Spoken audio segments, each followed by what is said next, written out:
One more voicemail before we go to break. This one, something we kind of touched on about Kevin Stefanski. Yeah, hey, this is Jeff from the West Side. I wanted to talk about Stefanski. I put most of the blame on the entire season on him. Our offense was supposed to be our strong point. It's supposed to be his thing.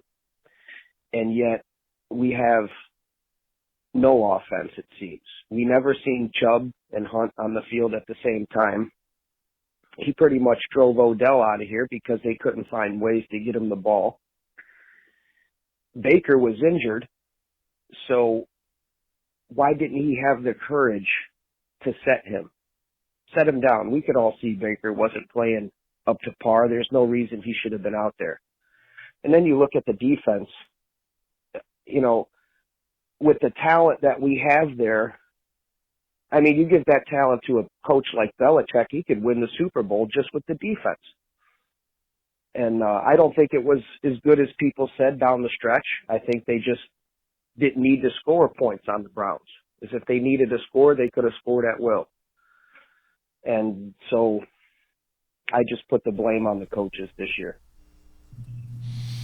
Jeffy, it's kind of interesting because we're talking about a team that was 8-9. When the team was 0-16 and 1-15, you'd have killed for 8-9. Now 8-9 is a huge disappointment. Let me ask you this: does the scheme need a tweak, or does it need to be kind of overhauled?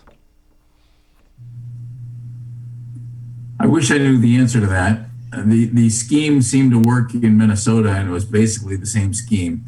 You had Dalvin Cook, and you had Adam Thielen, and you had Stephon Diggs, 3 skill position guys really performing well in an offense that Stefanski was a part of up there.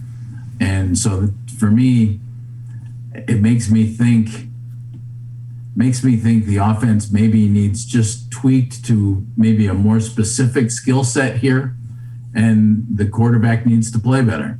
I think that's it. You tweak it, you make it fit your personnel, maybe a little bit better than it does, and then you hope you get better quarterback play and better wide receiver play. But I think that might go hand in hand, and I think it's more on the quarterback than it is on the wide receivers.